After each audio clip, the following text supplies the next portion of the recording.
신약성경 138면에 있는 누가복음 23장 32절부터 43절 한 절씩 교독하겠습니다. 제가 먼저 읽겠습니다. 또 다른 두 행악자도 사형을 받게 되어 예수와 함께 끌려가니라. 해골이라 하는 곳에 이르러 거기서 예수를 십자가에 못 박고 두 행악자도 그렇게 하니 하나는 우편에 하나는 좌편에 있더라. 이에 예수께서 이르시되 아버지 저들을 사하여 주옵소서 자기들이 하는 것을 알지 못함이니이다 하시더라. 그들이 그의 옷을 나눠 제비 뽑을세. 백성은 서서 구경하는데 관리들은 비웃어 이르되 저가 남을 구원하였으니 만일 하나님이 택하신 자 그리스도이면 자신도 구원할지어다 하고 군인들도 희롱하면서 나와 신 포도주를 주며 이르되 내가 만일 유대인의 왕이면 내가 너를 구원하라 하더라. 그의 위에 이는 유대인의 왕이라 쓴 패가 있더라. 달린 행악자 중 하나는 비방하여 이르되 내가 그리스도가 아니냐 너와 우리를 구원하라 하되 하나는 그 사람을 꾸짖어 이르되 내가 동일한 정죄를 받고서도 하나님을 두려워하지 아니하느냐. 우리는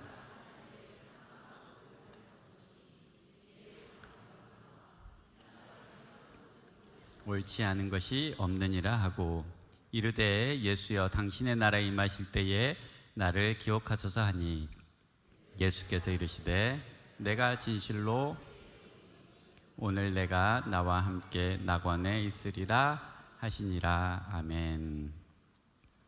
십자가에 달린 행악자의 기도라는 말씀 제목으로 여러분들과 함께 오늘 이 금요 성령 집회의 말씀을 같이 나누도록 하겠습니다. 더우시죠? 추워요? 네. 이런 대답이 나올 줄 상상을 못했네요. 밑에서 GHP 관리하시는 분을 좀 들으셔가지고 조절을 좀 해주시면 좋겠습니다. 그래도 저는 이제 사무실에 주로 있고 신방 가더라도 이제 차량으로 이동하고 그런데 아마 밖에서 일하시거나 하시는 분들은 올해 나기가 참 쉽지 않을 텐데 모두들 건강하게 잘 일하시고 또 잘 이겨나가실 수 있었으면 좋겠습니다. 이게 인사하도록 하겠습니다. 옆에 계신 분들 바라보면서 제일 시원한 곳에 잘 오셨습니다. 기도에 은혜 받으세요. 이렇게 하겠습니다. 네, 감사합니다. 네, 제일 시원한 곳이라고 제가 생각을 했었는데 제일 추운 곳이라고 했어야 되는데 감사합니다. 누가복음은 다른 복음서에 비해서 기도에 대해서 굉장히 많이 강조를 하고 있습니다. 실제로 이방인들을 위해서 대상으로 쓰여진 누가복음이다 보니까 기도에 대한 다른 종교 또는 여러 다신교를 믿는 사람들에 대한 기도의 방법과 달리 예수님의 기도처럼 하나님과의 인격적인 만남과 하나님과 대면하는 기도를 비롯한 여러 가지 기도 형식, 기도를 따라서 기도하는 사람이 되기를 소망하면서 아마 누가복음을 기록한 것으로 보입니다. 예수님께서 기도하는 모습들을 강조하는 이 내용은 물론 다른 복음서에도 다 기록이 돼 있는 부분들도 있지만 누가가 강조하고 있는 몇 개의 구절을 보면 예수님께서 세례 받으시고 나오실 때 기도하였다라는 구절이 이 누가복음만 나와요. 그러니까 성령이 비둘기같이 임하는 그 장면에 다른 부분들은 다른 성경들은 이렇게 세례 받고 나오실 때에 성령이 임했다고 되어 있는데 누가복음은 기도하였을 때에라는 표현을 강조해서 사용합니다. 뿐만 아니라 산에서 기도하시는 내용이 6장에 나오는데 이때 예수님께서 12명의 제자들, 사도들을 선택하는 장면에서도 다른 성경들, 다른 복음서들은 기도하였다라는 부분이 들어가긴 하는데 누가복음은 어떻게 기도하냐면 산에서 밤이 새도록 기도하였다라고 강조를 해서 표현하고 있습니다. 우리가 잘 아는 겟세마네 동산에서 기도하였을 때도 다른 복음서들은 너희는 여기에 있어라 나는 기도하고 오겠다 이런 표현을 쓰는데 누가복음은 뭐라고 표현을 하냐면 너희가 유혹에 빠지지 않도록 기도하고 있어라 이런 표현을 씁니다.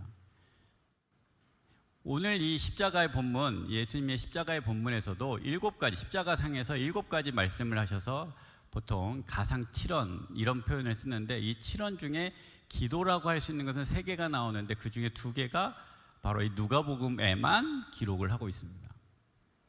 그러니까 오늘 본문은 제가 택한 이 누가복음 23장에서 예수님께서 가장 극심한 고통 중에 있는 이 십자가상에서의 기도하는 이 기도를 본받아서 우리도 기도하는 사람이 되었으면 좋겠다라는 취지로 여러분들과 이 누가복음 23장 말씀을 나누려고 합니다.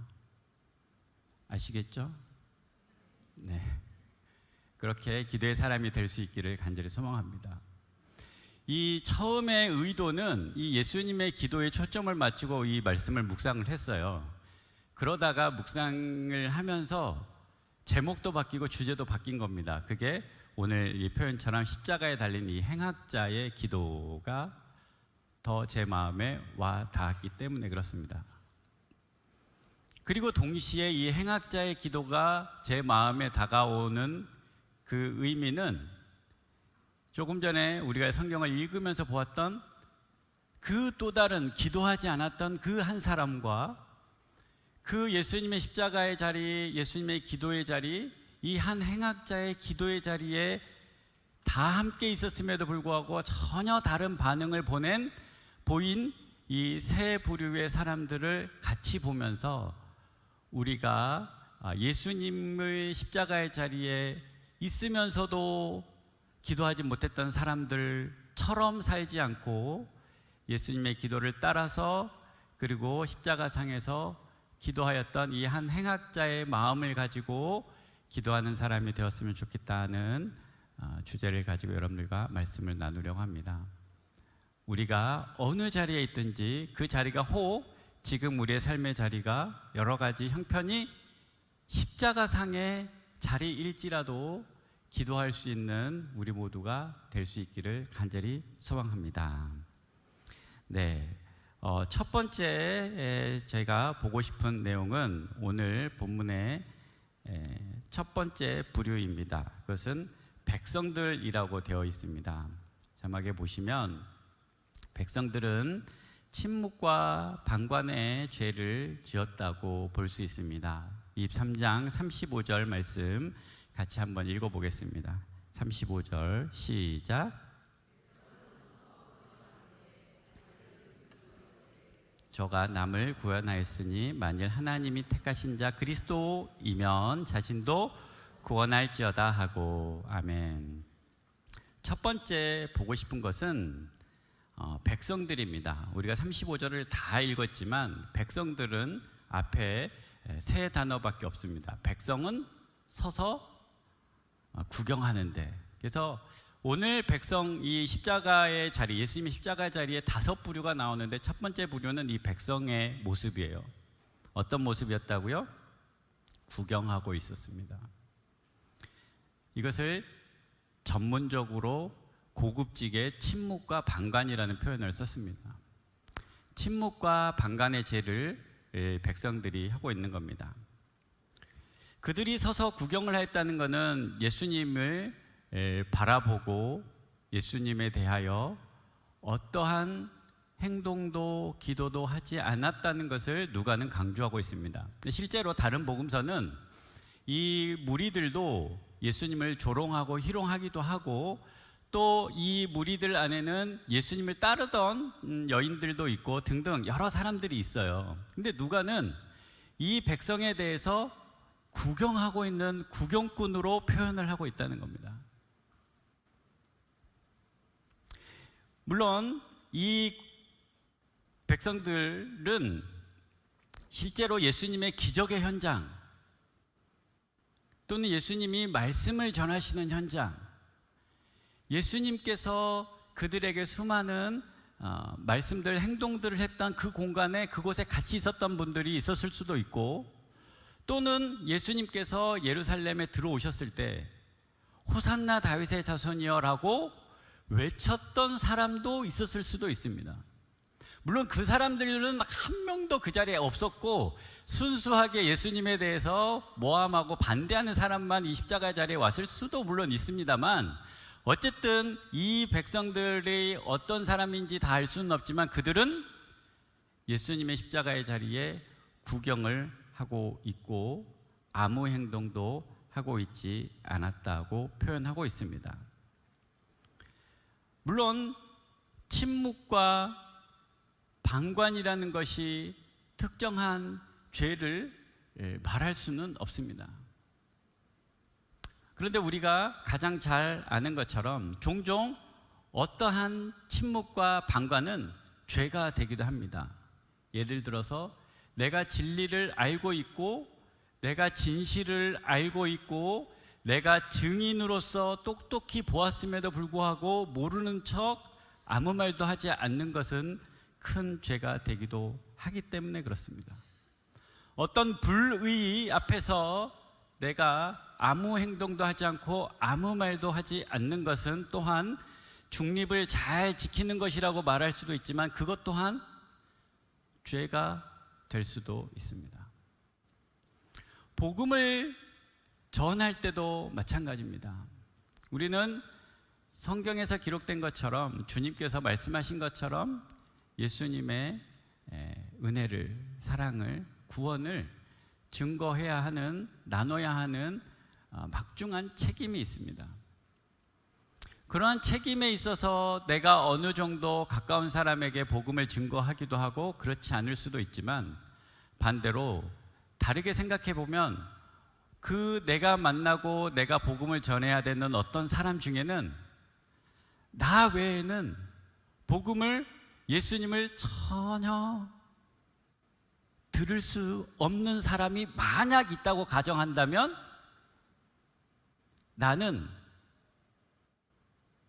너무나 심각하고 그 사람에게 복음을 전하지 않은 엄청나게 큰 죄를 지었다고도 할 수 있을 겁니다. 단순히 내가 예수님의 말씀을 선택적으로 누군가에게는 전하고 누군가에게는 전하지 않는 정도의 문제가 아니라 만약 정말 그 사람은 나 외에는 복음을 들을 기회가 전혀 없는 사람이라고 한다면 나는 하나님 앞에서 변론과 이론의 다른 얘기를 할 수 없는 큰 죄를, 하나님께 죄가 아니라 그 사람에게, 나를 만난 그 사람에게 큰 죄를 지었다고도 할 수 있는 겁니다. 우리가 요즘 더위로 고생하고 있는데 진리에 대해서, 즉 하나님의 선한 창조의 자연 질서를 향해서 우리가 무심코 행한 여러 가지 행동들 또는 하지 않는 행동들이 이 세상과 이 자연 환경을 더욱 나쁘게, 악하게 만든다면 그것 또한 우리가 침묵과 방관의 죄도 될 수 있습니다. 얼마 전에 충격적인 뉴스를 들었는데 요즘 지구는 자전 속도가 빨라져가지고 24시간보다 좀 짧아졌다고 그래요. 저만 들어봤습니까? 그 양극지방에 있는 빙하가 녹으면서 이 해수면 상승이 되면서 이 자전하는 속도가 뭐 질량 보존의 법칙 여러 가지를 계산해서 빨라졌다는 거예요. 왜냐하면 이 속도가 달과 태양과 이 여러 가지 관계 속에서 이 자전 속도가 정해지는데 가운데, 즉 해수면들이 상승하고 극지방에 있던 얼음들이 녹으면서, 이것을 제가 설명하지 않으려고 그랬는데 그렇다고 그럽니다. 결국 우리가 살고 있는 이 지구가 앞으로 어떻게 될지 상상하기 점점 어려워지는, 즉 우리는 앞으로 24시간을 못 살 수 있는 그런 삶이 된다는 거죠. 두 번째 부류가 있습니다. 첫 번째가 침묵과 방관의 죄였다면 두 번째, 관원들은 어떤 죄를 지었냐면, 함께 읽겠습니다. 자만과 조롱의 죄입니다. 35절을 한 번 더 읽어보겠습니다. 시작.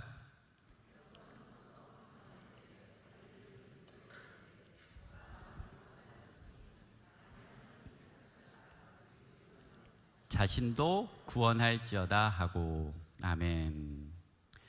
관리들은 여기서 관리들은 사내들인 공회를 비롯한 유대의 종교, 정치 지도자들을 이야기합니다.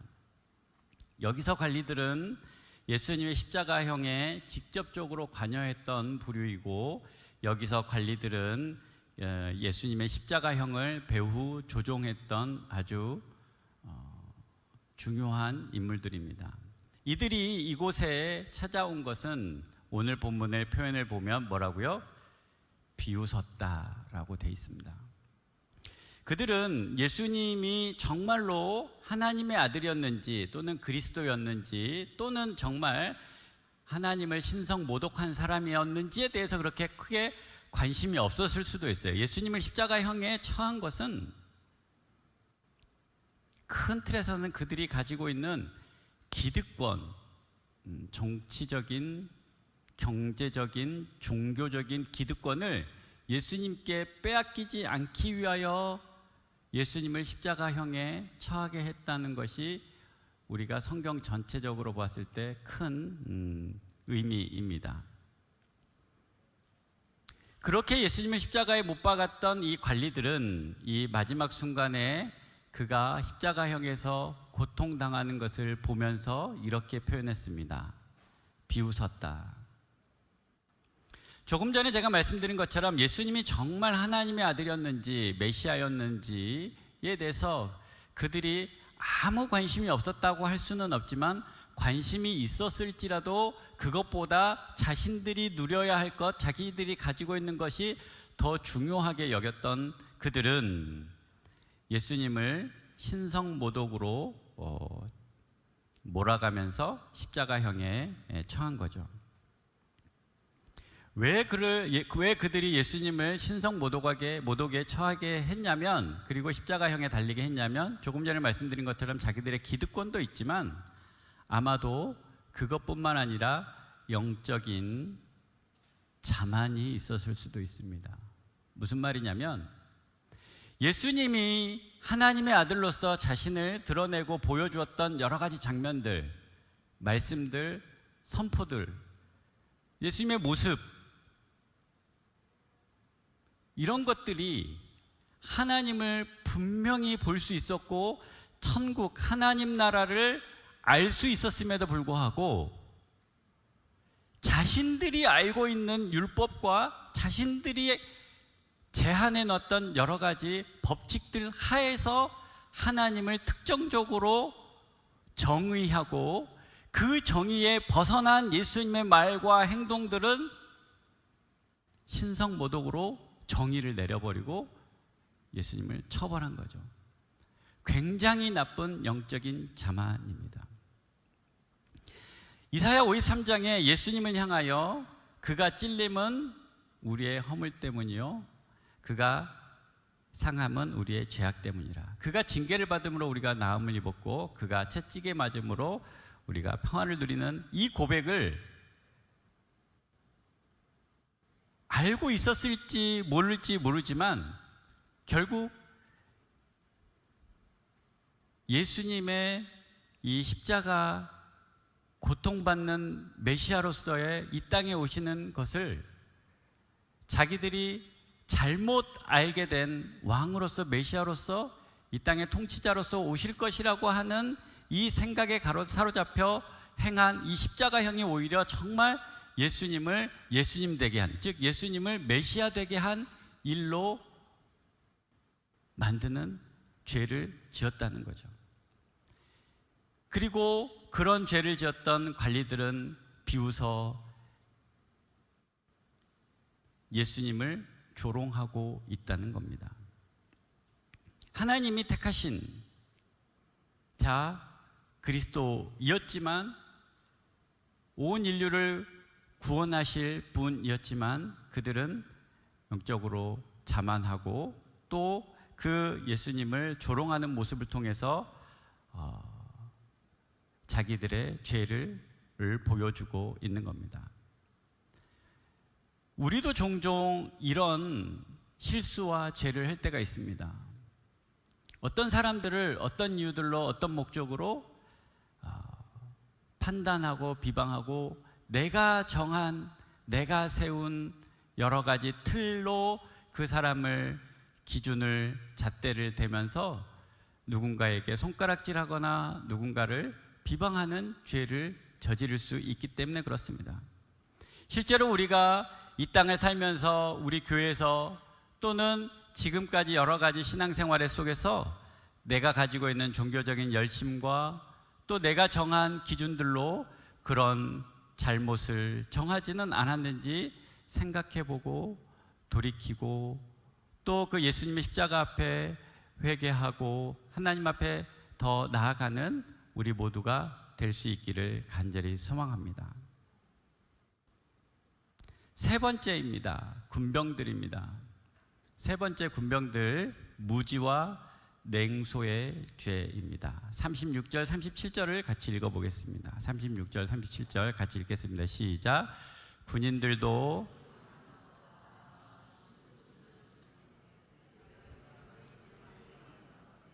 내가 너를 구원하라 하더라. 아멘. 물론 조금 전에 관리들과 비슷한 표현으로 희롱을 하고 있고 예수님을 이렇게 내가 너를 구원하라 하며 조롱하고 있는 모습으로 보입니다. 로마 군인들에게 있어서 이와 같이 행동을 하게 된 이유는 무엇일까요?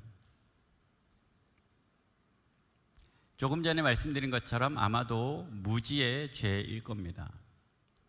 모르는 게 죄일까요? 아닐까요? 제가 늘 농담 삼아 얘기하지만 모르는 거는 죄입니다. 네.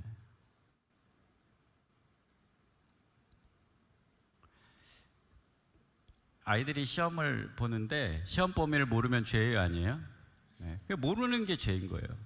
그 문제를 풀고 못 풀고의 문제가 아니라 범위를 모르는 이런 거는 뭐예요? 이런 게 죄인 거죠. 아니 그거를 문제를 풀다가 틀릴 수도 있고 그러면 다음에 맞으면 되잖아요. 근데 시험 범위조차 모르는 건 뭐가 돼요? 방법이 없어요. 그건 선생님 저 안 배웠는데요, 이런 경우들이 있어요. 자기가 졸아놓고 선생님 안 배웠는데요 이렇게 손드는 분들이 있는데 그런 것도 마찬가지입니다. 무지가 성적으로 나와요. 그게 죄입니다. 그냥 농담이고요. 우리가 이 군병들이 예수님을 십자가에 달리게 한 것은 뭐라고요? 아마도 무지에 따른 죄의 가능성이 높고 또한 예수님이 십자가에 달리는 그 과정에 이들이 행한 행동들을 보면 냉소한 모습들이 있다는 겁니다. 조금 전에 무지라고 표현을 제가 썼는데 사실 로마 군병들에게는 예수님을 십자가형에 처한 것이 죄라고 말할 수 없을 수도 있습니다. 왜냐하면 자기의 직무를 뭐 했기 때문에요? 성실히 수행했기 때문에 그렇습니다. 예수님의 십자가형, 즉 그 당시에 로마 군병들이 행했던 십자가형은 일반적으로 죄를 많이 지어서 내리는 형벌이 아니라 로마의 정권, 로마의 치하에 반대하는 정치적인 이유로 큰 범법을 행한 자들을 중심으로 처형하는 게 십자가형이었습니다. 그래서 일반적인 무슨 사람들을 많이 죽인 강도들 뭐 이런 사람들을 십자가형에 처하는 게 아니라 이 정치적인 이유가 아주 강한 경우 이 십자가형을 처해요. 그러면 로마 군인들이 십자가형을 처할 때 어떻게 해야 되겠어요? 십자가형을 조금 봐주면서 하는 게 좋겠습니까? 아니면 정말 극악무도하게 십자가형을 하는 게 좋겠습니까?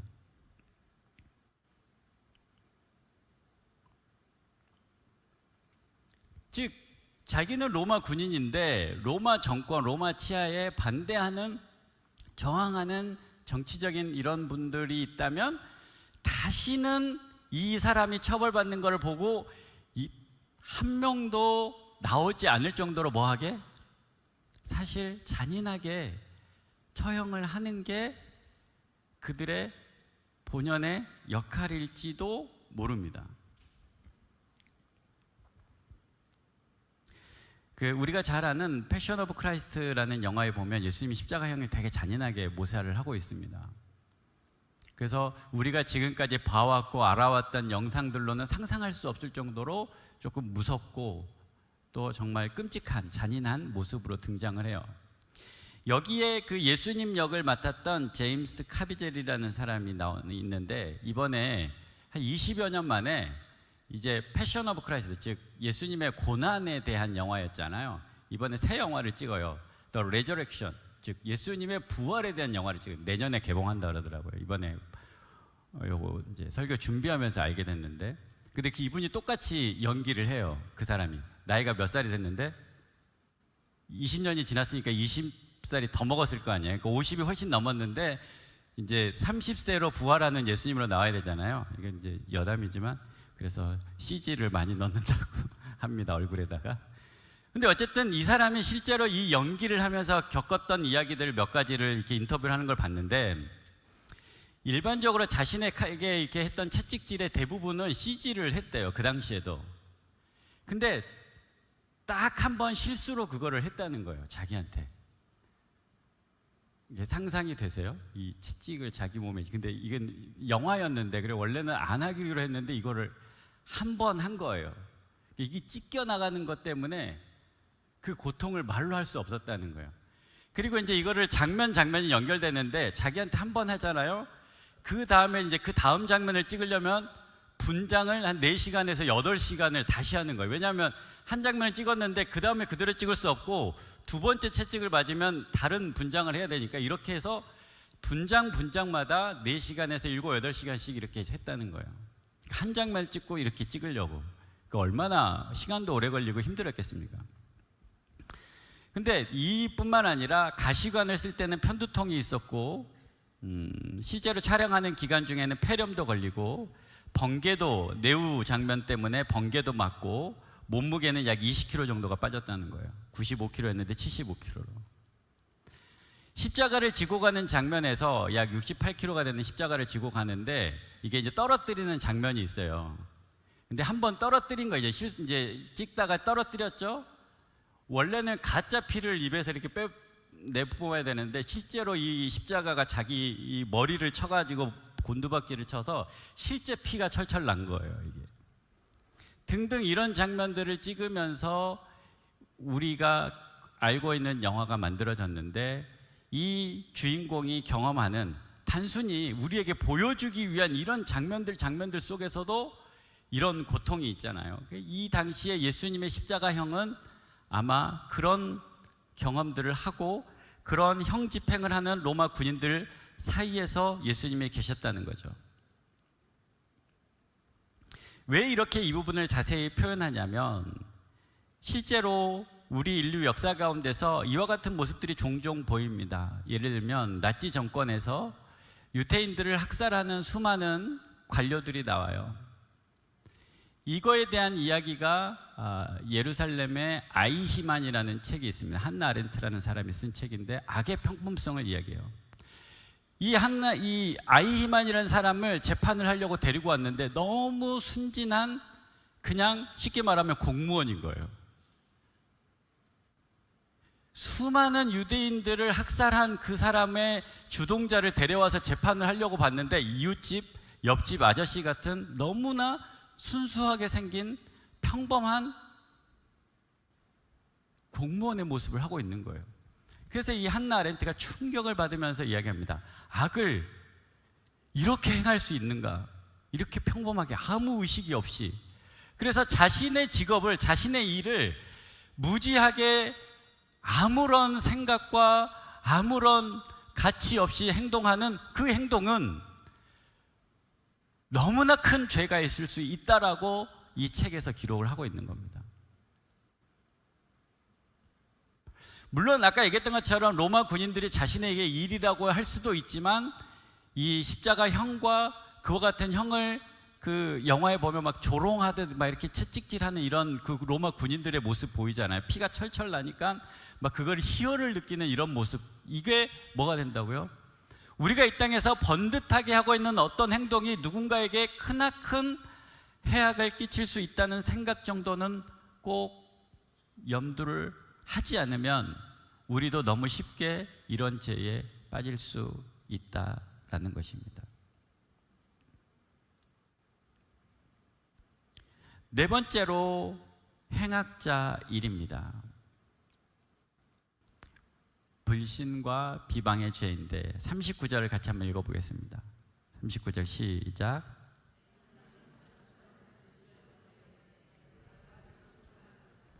너와 우리를 구원하라 하되. 예수님만 이런 고통에 있었던 게 아니고 예수님 좌우에 이 행악자 두 사람도 비슷하게 또는 똑같이, 물론 조금 덜 할 수도 있고 더 할 수도 있겠지만 이 십자가형을 함께 졌습니다. 그런 십자가의 고통 중에 있던 이 죄수는 예수님을 끝까지 비방하였습니다. 그리고 예수님에 대해서 잘 안 듯 보입니다. 내가 그리스도가 아니냐, 너와 우리를 구원하라. 근데 이게 이 고백이, 이 기도가 간절하고 진실한 기도가 아니라 예수님을 불신하는 죄를 지은 겁니다. 실제로 오늘 제가 특별히 구분을 해서 이 행악자의 기도를 표현을 했지만 이 두 행악자는 모두 마태복음과 마가복음을 보면 모두 예수님을 비방한 것으로 기록하고 있습니다. 양편 강도 모두가 예수님을 욕하였어요. 아까도 잠깐 이 십자가형에서 말씀드렸지만 이 두 사람은 아마도 로마의 압제에 못 이겨서 유다의 해방을 위한 열심당원으로서 젤롯 땅에 속한 정치적인 이슈를 가지고 있는 분들로 추정됩니다. 그러니까 어떻게 보면 앞에 십자가의 자리에 있었던 사람과 달리 이 사람들은 대의 명분을 가질 수도 있는 분입니다.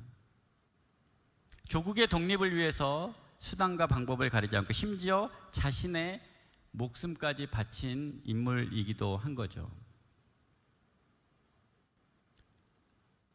그들은 처음엔 똑같이 예수님을 향하여 호의적이지 않았고 또 이렇게 예수님을 향하여 내가 그리스도가 아니냐라고 비아냥대기까지 했습니다.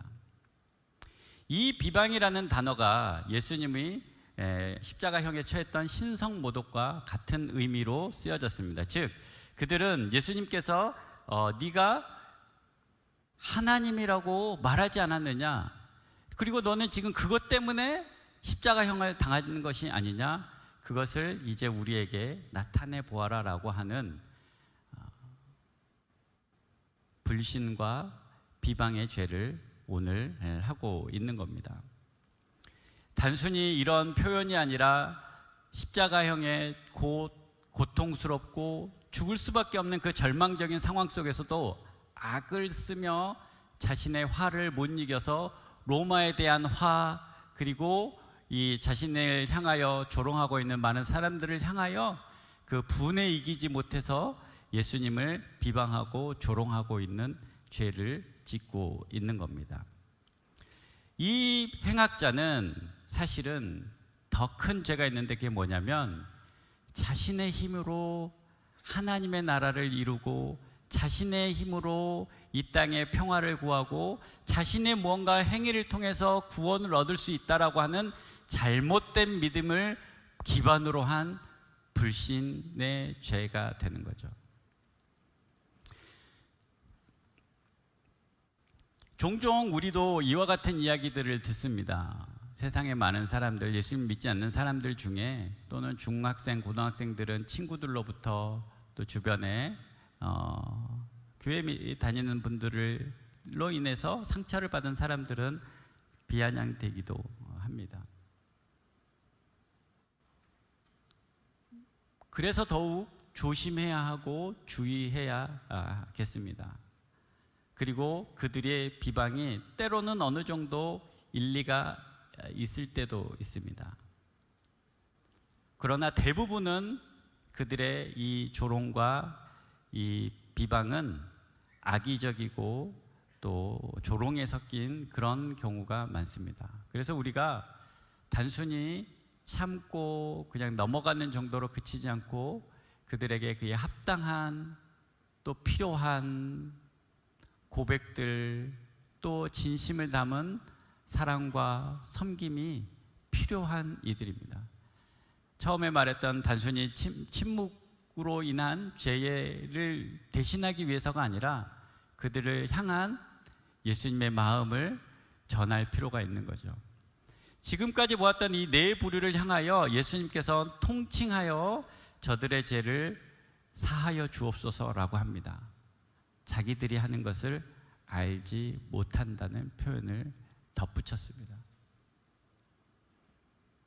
예수님께서 이 고백을 하시고 기도하시면서 하나님께서 저들을 용서해 달라고 하셨던 이 기도가 오늘 혹 우리가 당한 억울함과 또는 잘못된 것들로 인하여 그런 비방을 당할지라도 이 예수님의 마음을 가지고 기도하면서 그들에게 꼭 필요한 사랑의 말과 섬김을 통해서 하나님의 사랑과 은혜가 흘러갈 수 있는 축복의 통로가 될 수 있기를 간절히 소망합니다.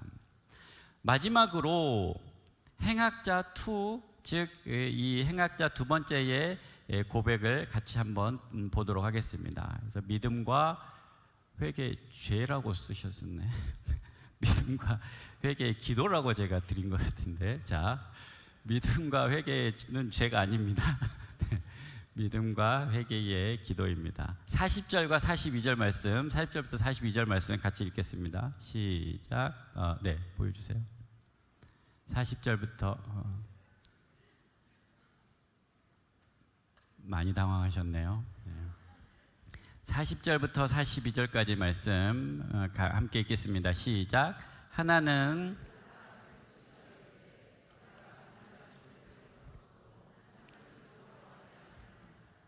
우리는 우리가 행한 일에 상당한 보응을 받는 것이니 이에 당연하거니와 이 사람이 행한 것은 옳지 않은 것이 없느니라 하고 이르되 예수여 당신의 나라에 임하실 때에 나를 기억하소서 하니 아멘. 이 행악자 2는 이 고백을 조금 전에 행악자 1과 전혀 다른 고백을 합니다. 사실 언제 어떻게 이 행악자 2가 회개하게 됐는지 예수님을 향한 믿음을 갖게 되었는지 알 수는 없어요. 기록은 없습니다.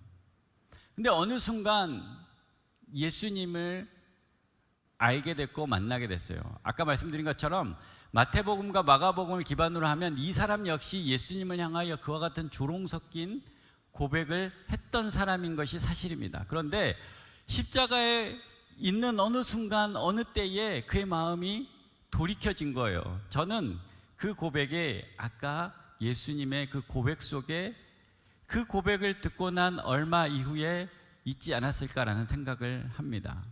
물론 다른 뭔가 있을 수도 있지만 성경에는 기록되어 있지 않아요.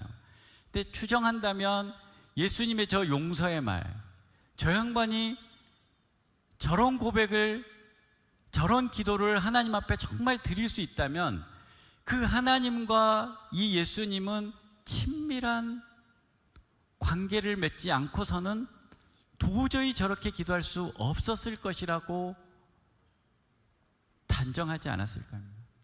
즉 십자가의 자리, 죽음의 자리, 그 예수님도 죽음의 자리이지만 그렇게 고백을 하는 것을 보고 나 역시 얼마간 이곳에 매달려 있다가 죽을지 알 수 없는 상황이지만 내가 이 자리에서 저 사람처럼 저 사람이 기도하는 그분께 나도 기도를 통하여 구원을 얻을 수 있지 않을까라는 믿음이 이렇게 예수님 앞에 기도할 수 있지 않았을까입니다. 지금까지 그는 자신의 힘으로 아까 행악자 1처럼 이 땅의 구원을 위하여 희생하고 나라의 독립을 위하여 자기 의로 살았던 사람일 수 있습니다. 그런데 그 결과 십자가형에 달린 자신의 모습을 보며 똑같이 십자가에 달린 저 사람은 우리가 행한 일에 상당한 보응이 아니라 그는 오름에도 불구하고 이와 같이 벌을 당하고 있고 그것이 혹 나와 같은 죄인을 위한 것이 아닐까라는 믿음과 깨달음이 그를 기도의 자리로 인도하지 않았을까라는 겁니다. 예수님은 즉시 이렇게 응답하십니다. 오늘 내가 나와 함께 낙원에 있으리라. 이것이 복음입니다.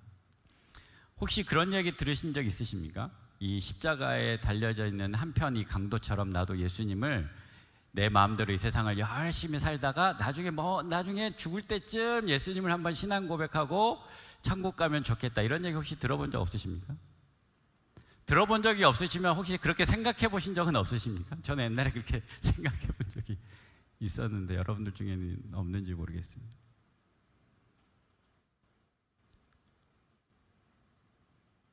여기서 중요한 게 뭔지 아십니까?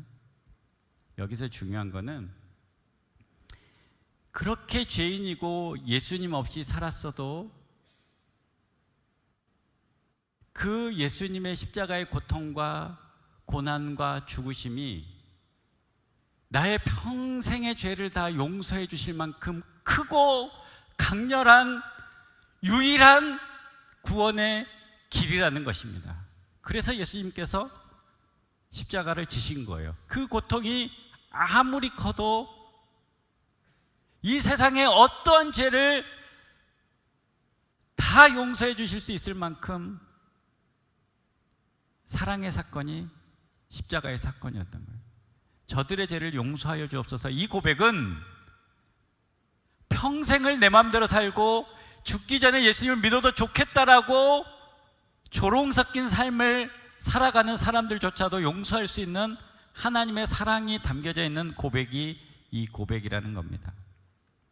오늘 내가 나와 함께 낙원에 있으리라. 이 오늘은 우리가 잘 알고 있는 것처럼 예수님께서 부활에 대한 고백을 할 때 나를 믿는 자는 죽어도 살겠고 무릇 살아서 나를 믿는 자는 영원히 죽지 아니하리니, 이 고백을 통해서 십자가 향해서 조금 있으면, 몇 시간 후면, 아니면 몇 분 후면 죽을 수 있는 사람이지만 지금 그곳에 구원이 임한 것처럼 예수님을 믿는 그 사람에게 구원이 임한다는 것이 오늘이라는 표현으로, 지금이라는 표현으로 우리에게도 동일하게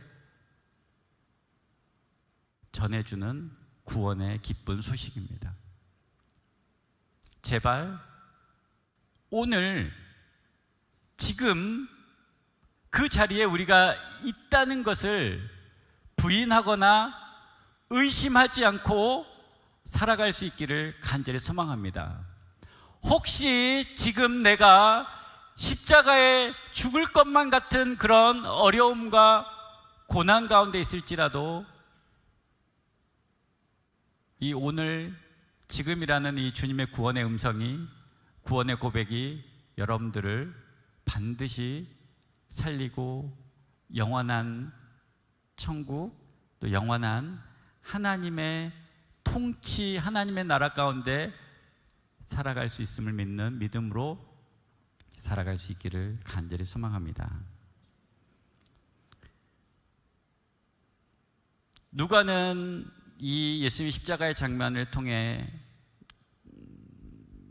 제가 정리한 것으로는 5가지 정도의 분류의 인류의 모습을 보여주고 죄된 모습을 보여줍니다. 물론 이것으로 다 정의할 수는 없을 텐데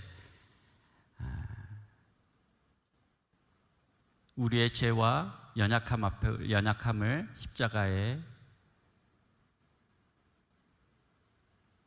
맡기고 십자가 지신 그 예수님을 기억하면서 오늘 지금 늘 항상 주님 나라 갈 때까지 이 땅에서도 주님 나라를 살아가는 우리 모두가 될 수 있기를 간절히 소망합니다.